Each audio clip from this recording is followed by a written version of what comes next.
The Gambler's Redemption by Simon Cross. The poker chips clattered against the wooden table as another hand was dealt in the back room of Murphy's saloon.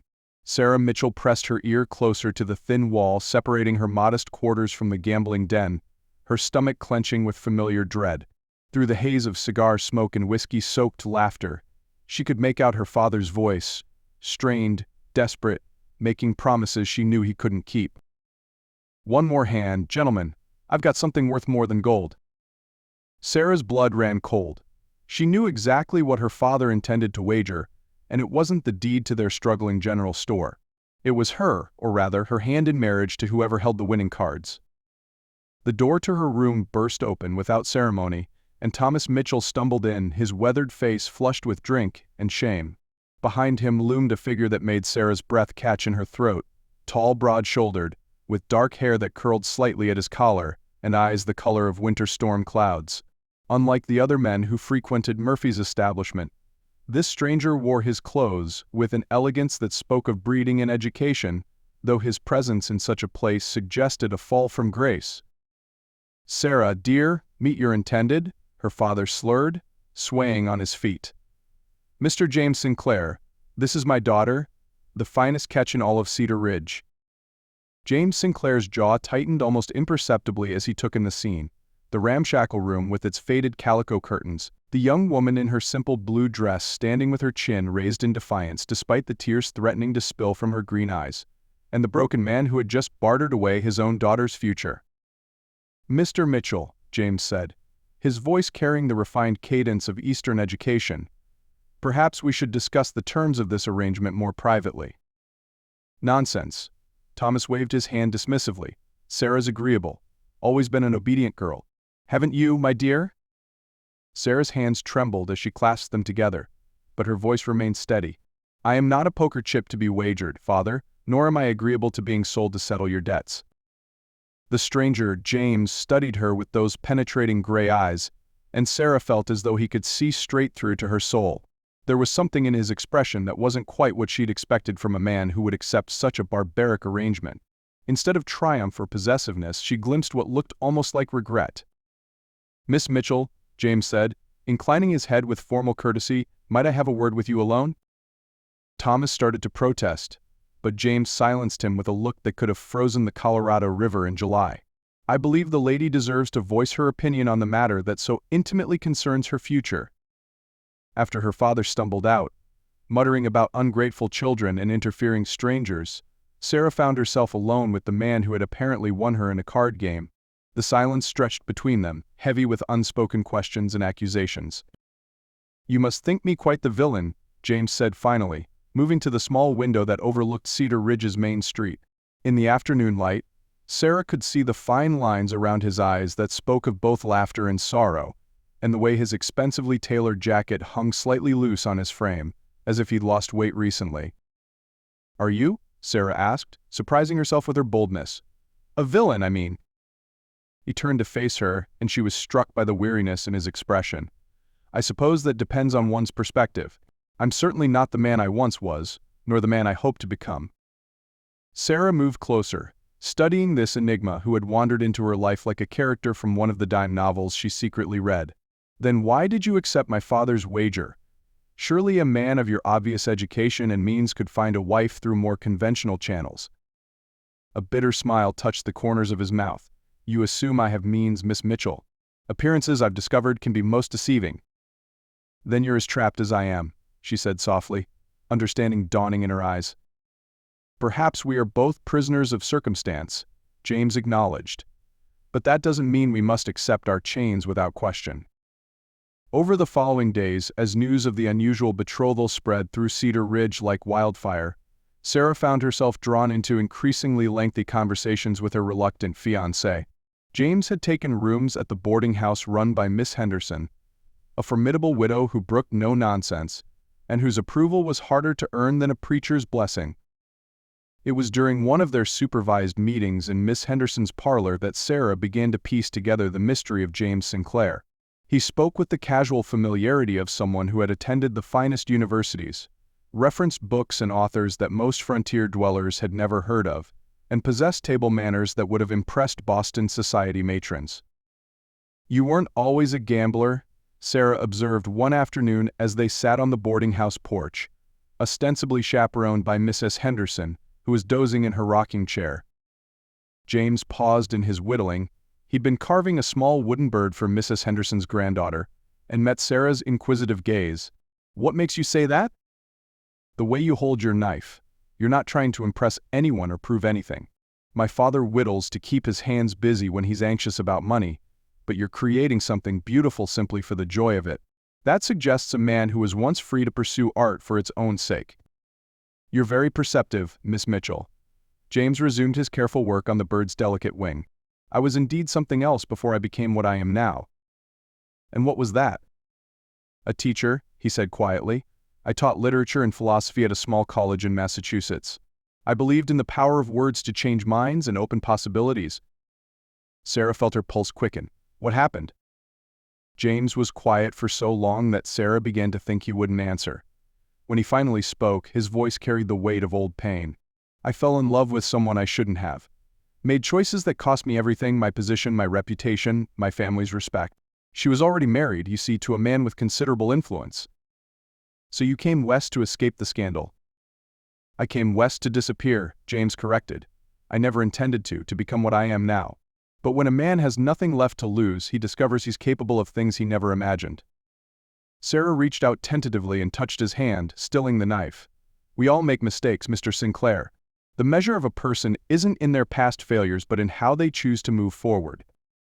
James looked down at her small hand covering his larger one, and Sarah felt a spark of something electric pass between them. For a moment, the arrangement that had brought them together seemed less like a trap and more like unexpected fortune. "You're quite remarkable, Miss Mitchell," he said softly. "Your father may be a fool, but he was right about one thing: you are indeed the finest catch in Cedar Ridge." Color flooded Sarah's cheeks, but she didn't pull her hand away. "If we're to be married, perhaps you could call me Sarah." "Sarah," he repeated, as if testing the name. "And you must call me James." It was then that Mrs. Henderson chose to wake from her nap with a loud snort, effectively ending the moment, but not the growing connection between them. As the weeks passed and their wedding date approached, Sarah found herself looking forward to James's daily visits with an anticipation that surprised her. He brought her books from his personal collection, volumes of poetry and philosophy that opened new worlds to her eager mind. They discussed everything from Emerson's essays to the latest political developments, and Sarah discovered that James possessed not only intelligence but a dry wit that could make her laugh even on her darkest days. In return, Sarah shared her own dreams and observations about life in Cedar Ridge. She told him about her secret desire to become a teacher herself, about the children in town who couldn't read, and the women who had never learned their letters. She spoke of her plans to expand her father's store into something more than a place to buy supplies. She envisioned a gathering place where people could come for books, conversation, and community. "You have a generous spirit," James told her one evening as they walked along the creek that ran behind the town. The air was crisp with the promise of winter, and the aspens had turned to molten copper in the fading light. "Most people see problems and complain. You see problems and imagine solutions." "Perhaps that's because I've learned that waiting for someone else to fix things rarely yields results," Sarah replied. "If change is going to come, it has to start with someone taking the first step." James stopped walking and turned to face her, his expression serious. "Sarah, I need you to know something. This arrangement between us, it doesn't have to be permanent if you don't wish it. I could leave Cedar Ridge tomorrow, and you'd be free to make your own choices." Sarah felt her stomach drop. "Is that what you want? To leave?" "What I want," James said carefully, "is for you to have the life you deserve. You shouldn't be tied to a man like me, someone who's made such a mess of his own existence." "And what kind of man do you think I deserve?" Sarah asked, stepping closer to him. In the gathering dusk, with the sound of water flowing over stones and the scent of pine in the air, she felt bold enough to voice the question that had been growing stronger each day. "Someone respectable. Someone who's never made a mistake or taken a risk. Someone who can give you security, respect, a proper place in society." "James Sinclair," Sarah interrupted, "you are the most intelligent, thoughtful, and genuinely good man I've ever known. Yes, you've made mistakes. Yes, you've fallen from whatever heights you once occupied.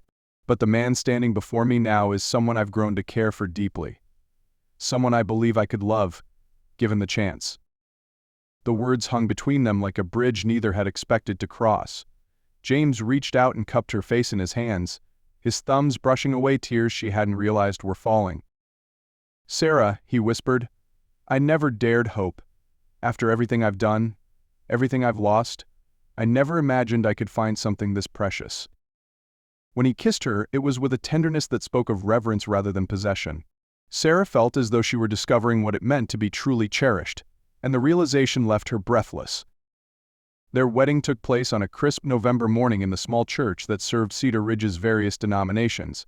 Sarah wore her mother's dress, carefully altered to fit her smaller frame, and carried wildflowers that Miss Henderson had somehow coaxed from her late-season garden. James stood waiting at the altar in a freshly pressed suit, his hair newly trimmed and his eyes bright with something that looked remarkably like joy.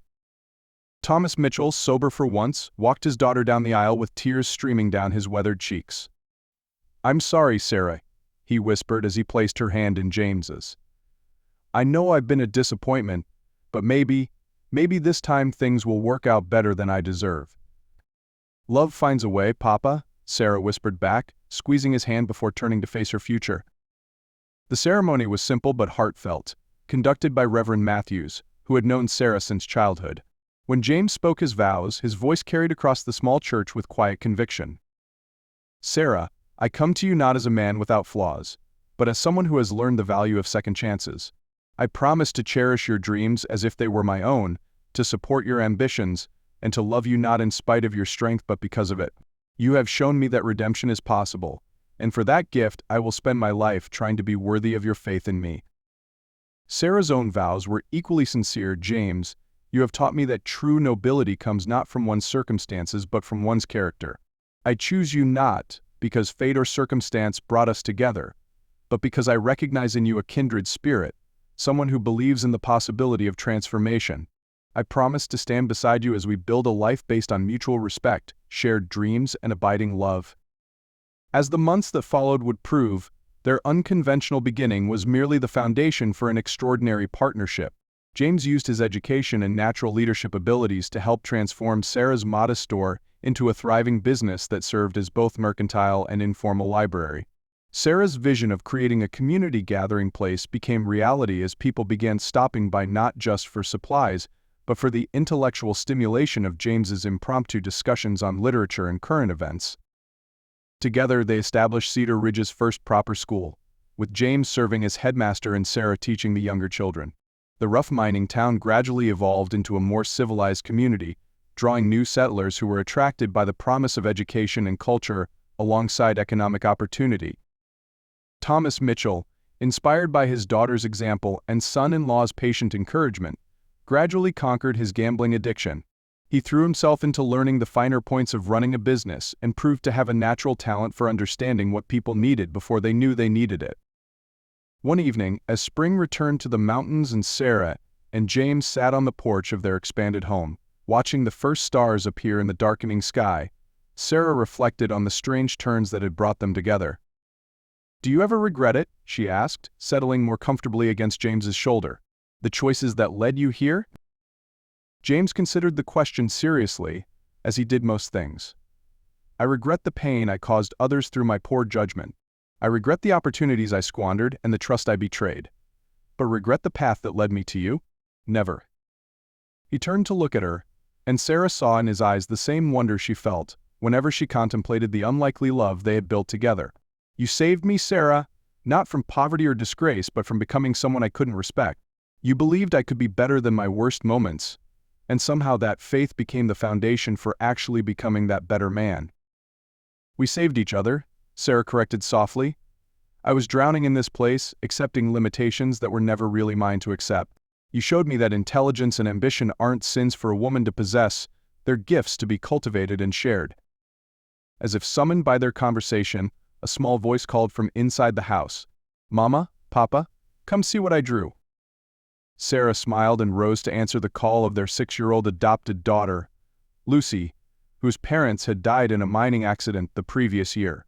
James followed, and together they admired Lucy's latest artistic creation, a drawing of their family standing in front of the school, surrounded by flowers and sunshine and all the optimism that childhood could muster. "It's beautiful, sweetheart," Sarah said, kneeling to embrace the little girl who had completed their family in ways they hadn't even known they needed. "Are you happy, Papa James?" Lucy asked, using the name she'd bestowed upon him shortly after coming to live with them.